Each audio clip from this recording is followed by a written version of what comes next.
This is not something I noticed once. This is not a hot take. This is not something I woke up angry about. This is a pattern I've heard repeated so many times by so many people that I can't ignore it anymore. Teachers say it, parents say it, administrators say it, even students say it, sometimes without even having the language for it. We all kind of know this, but yet we keep doing the same thing. So I'm not here to accuse anyone. I'm here because I can't make this make sense anymore, and I want someone to help me understand it. Here's the challenge. We assess students constantly. Reading assessments, math benchmarks, progress monitoring, MAP, iReady, DIBELS, STAR, formative assessments, summative assessments, common assessments. We do it because we believe we need the information. That part makes sense. If we don't know where a student is, how can we help them? That logic is reasonable. I don't dispute it. But here's where I get stuck. Do we actually believe that every assessment really shows where a student is? I don't think we do. And I don't think we act like we do. Not honestly. Because we see the data fluctuate in ways that don't match how humans actually grow. Student scores higher, then lower, then higher again. Sometimes by a lot. 20 points, 30 RIT points, whole bands. And no one really believes that student suddenly lost that ability or they gained it either. So what is that data measuring?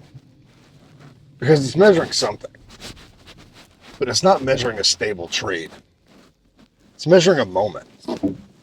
It's measuring the day, the mood, the confidence of the student, the pressure, the context, the format, the stakes, the environment.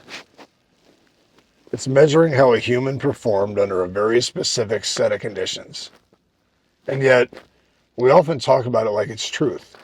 We chart it, we compare it, we label based on it, we make decisions around it, and we rarely slow down to ask the most basic question. What does this number actually represent? Not in theory, not in training, but in real life. Because here's another part we don't say out loud.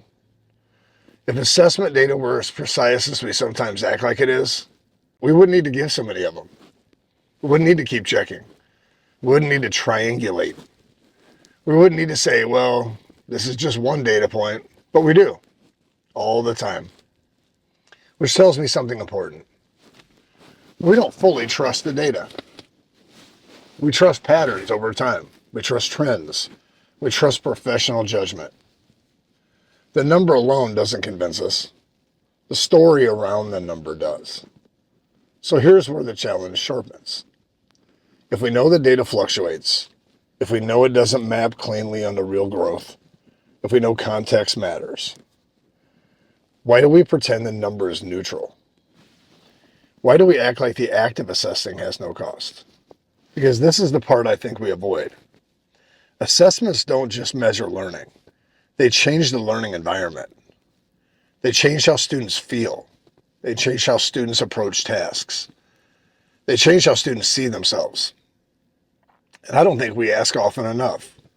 Does the act of assessing, especially repeated high-stakes assessing, alter the thing we're trying to measure? Does it affect confidence? Does it affect willingness? Does it affect effort? Does it affect risk-taking? Because if it does, the data just isn't information, it's intervention. And interventions have side effects.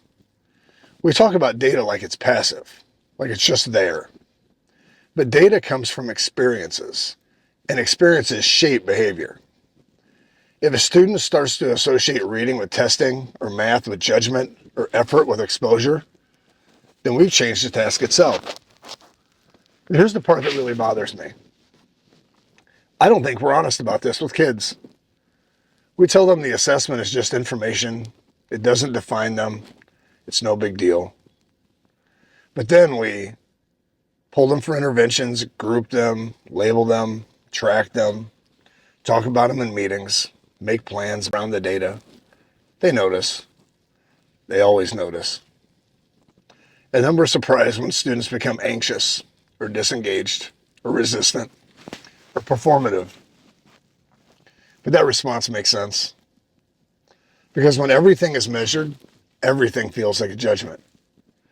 I want to be clear about what I'm not saying. I'm not saying assessment is useless or data doesn't matter. I'm not saying teachers are doing anything wrong. I'm not saying schools should stop measuring. I'm asking something simpler and harder. If we don't fully trust what the numbers represent, if we know they fluctuate in ways that don't reflect real growth, if we know the act of measuring affects real behavior, why don't we talk more honestly about the limits of assessment? Why do we keep acting like more data will give us more certainty when we're really just dealing with human complexity? Here's the part where I genuinely want help. If there's a defensible reason why this system works, not in theory, but in practice, I want to understand it. If there's a way to explain why repeated assessment helps more than it hurts, someone please explain that to me. Because I've tried to make it make sense. I've defended it. I've lived inside it. And at this point, can't reconcile the contradiction anymore and why we believe it's worth the cost.